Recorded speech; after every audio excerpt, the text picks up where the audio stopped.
All right, I'm here at Inda Stairs for a little tutorial for the Hughes sisters.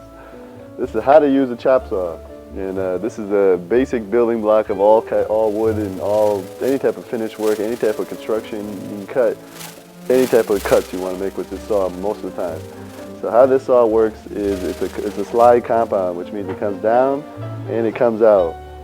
They make ones that just come down like this, but it's better to have one that slides too. So to use these saws, usually they always have some type of release lever here, and they slide, you know, a certain amount of degrees in either direction.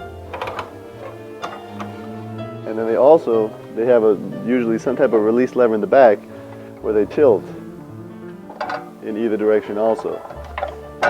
So you can do pretty much any type of cutting you want to do for any type of angles usually. Usually they have a restriction to 60, 65 degrees, and it's only to one side. But if you get a real good one, it can go more than 60. And the tilt's usually always 45 when it tilts either way, the saw head. So whenever you're using the saw, you always want to make sure everything's tight and to the right amount of degrees. That's the one thing that people never really tighten everything up. But I like to do that because you don't want the saw moving around while you're cutting.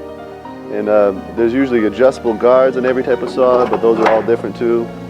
But every saw usually has some type of slip guard or adjustable guard. So, and when you're cutting, this saw is usually pretty safe and pretty simple. But one of the main things is you don't want to cut anything other than wood. I've tried cutting metal, I've tried cutting cloth, and they're always bad ideas. I've had a lot of really close calls where losing my fingers was very close. And you don't want to cut anything but wood, and you want to make sure the wood, when you're cutting anything, is always, let's cut something. You want to make sure whatever you're cutting is secure and it doesn't move around. Because this saw, the blade spins like this, so it pulls everything. It pulls everything. And it will shoot stuff that's loose, and it'll pull stuff around, and it'll jerk if it's not completely against the guard. So all you want to do is you want to line up where you go. Sometimes they have laser levels, sometimes they have nothing. And usually there's a safety, but this one doesn't have a safety. It's just one switch. The switch is always up here somewhere. And you just line up where you want to go. You want to hold, make sure this is secure against the guard. You want to always stay out of this little yellow zone. This is the close spot. You never want to have your hands any closer than here. And usually the further away, the better. If you're cutting little stuff, there's tricks. You use a backer, and if you're cutting something real small, you can use something to hold it back and just do something, a little trick like that. But there's always ways to adjust the cut so it's safer if it's a real small cut. But then yeah, just hold the firm against the back.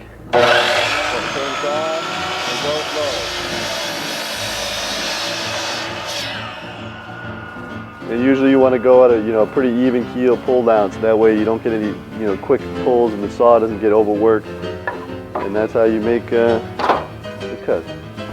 One more quick tip is when you're using the slide on the on the compound saw, you always want to push in and not pull out, because pulling out will jump the blade, but pushing in it'll go with the work of the blade already. So whenever you're cutting anything, you always want to come all the way out. If you're doing something like this, start the blade at the top and work it.